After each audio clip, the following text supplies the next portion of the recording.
सर्वप्रथम या ठिकाणी उपस्थित ज्ञानेश्वरांची लेखणी घेऊन बसलेल्या प्रेक्षकांना माझा नमस्कार. मी श्री अन्नपूर्णा प्रकाश पवार, जिल्हा परिषद प्राथमिक शाळा पारधी वस्ती वडगाव काठी. मी निवडलेले विषय मला पडलेले सुंदर स्वप्न. विश्वाचा महामेरू बहुजनाचा दारू, विश्वाचा महामेरू बहुजनाचा दारू, अखंड स्थितीचा निर्धारू, श्रीमंत योगी राजा माझा. ओ शाहीत आमच्या बाई, छत्रपती शिवरायांचे शौर्य, पराक्रम, गुण तसेच तानाजी, पावनखिंड यासारखे चित्रपट दाखवतात.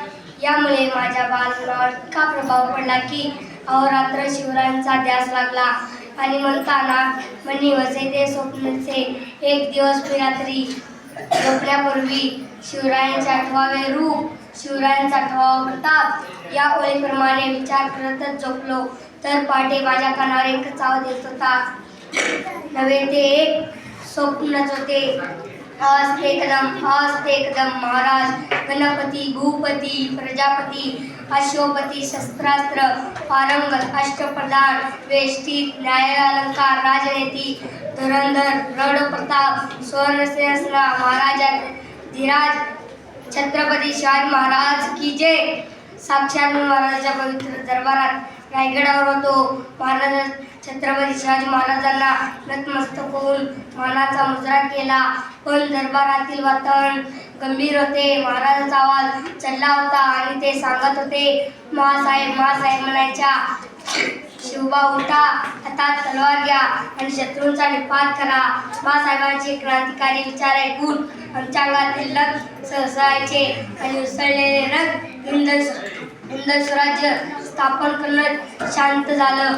स्वराज्यात स्त्रियांवर अत्याचार करण्याचे हात काढून केले जायचे. न्यायाची परिभाषा स्पष्ट होती. अन्यायाला जिथे तिथे वाचा फोडली जायची. धर्मजाती नव्हत्या, धर्मनिष्ठा होती. दशकवाद, आतंकवाद, महागाई, शेतकरी आत्महत्या, स्त्रीभ्रूण हत्या नव्हती. माझ्या तानाजी, बाजी प्रभू यासारख्या प्राणांची आहुती देऊन उभे केलेले गड किल्ले आज मात्र पोरकीत आले आहेत. तुफान गरजतो, आग ओकतो वाघ मराठी माझा, मान राखतो, जीव जोडतो, तुफान मातीचा मावळा माझा. वाघाची चाल, गरुडाची नजर, स्त्रियांचा आदर असेच असावे मावळ्यांचे वर्तन, हीच आमची शिकवण. अचानक दूरवरून घोड्यांचा स्टापांचा आवाज येऊ लागला. तसा मी दचकून झोपेतून जागा झालो. मला समजले महाराज माझ्या स्वप्नात आले होते. मनात विचार आला, माझ्या रक्ता भिनले काय. जय शिवराय, जय शिवराय. धन्यवाद.